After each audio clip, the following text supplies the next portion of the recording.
Hello everyone. Today I'm going to talk to you about environmental law. When we talk about environmental law, under the environmental law, in the first phase I'll be talking to you about giving you an introduction about what does the term environment mean. Why is the term environment important? What does the term environment include? What is the definition, meaning, nature of environment? What is the scope of environmental law? What are the renewable and non-renewable resources which we have in our environment. Why do we need to study all that is what we will be covering in this particular lecture. When we talk about the term environmental law, let us come to the legal part later on, and let us first understand as to what does the term environment mean. The term environment in its general sense, in the basic sense, means the sum total of all the living and non-living elements which we are surrounded by. Whatever the resources, whatever the elements we have, whether they are living, whether they are non-living, by which we are surrounded, it comprises the term environment. So let's say, for example, when we talk about living elements, what are the living biotic elements by which we are surrounded? What can be the possible examples of that? It can be your forest, fish, animals, plants, right? These are considered as living things. In school, I'm sure all of us have studied living things and non-living things. Identify which is living, which is non-living. As kids, we have done that, right? So, under the living biotic elements, when we talk about it, we talk about the plants, animals, forest, fish, etc. When we talk about the non-living elements, what do the non-living elements include? It includes land, water, rock, right? Sunlight. These could be the examples of non-living elements. Now, why is the study of these living and non-living elements important? And moreover, why do we need to have a law for these living and non-living elements? For at once we may think that okay, for living elements, let's have a law because it is something which is living, which is in existence. But for non-living things, why do we need a law as such?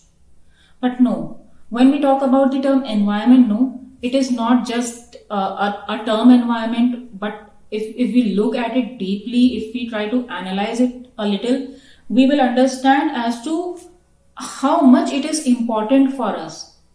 Because when we talk about the term environment, all the living and all the non-living sources, all the sources which are renewable, which are non-renewable, we have to look into all the sources.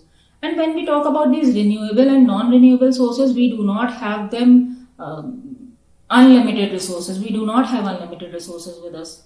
We have only very limited resources, because of which it becomes very important to keep a tab on everybody as to how exactly those resources should be used and what should be the purpose of those resources. Is when the concept of environment comes into picture. Why is it important again? Because as I said, or as the definition says, it is the surrounding of what a living body is surrounded by, right? What the living beings are surrounded by, whatever elements are there. When we talk about these elements do help us in our living. When they help us in our living is when it helps in sustaining the life. It helps in assimilation. It helps in waste management. It helps in maintaining the ecological balance. It helps in maintaining the quality of life. And these words, though they might sound quite simple, but then they are very, very important.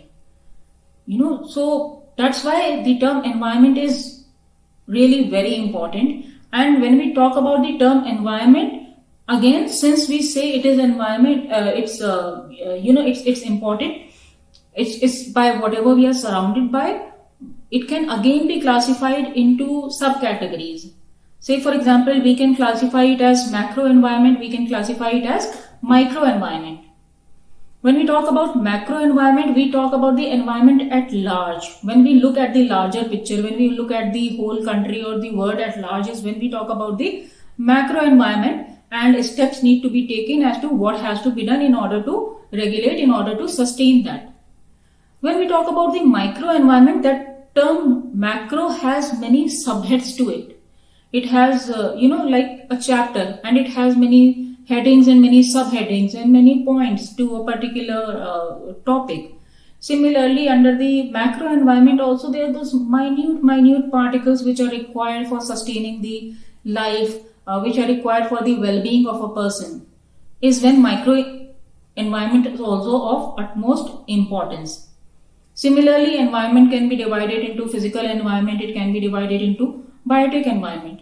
There can be many heads, there can be many parameters under which the term environment can be divided, but what we need to understand, whatever living and non-living we are surrounded by, whatever ecology is there, which is required for our well-being, our living self, is when everything is included in the term environment.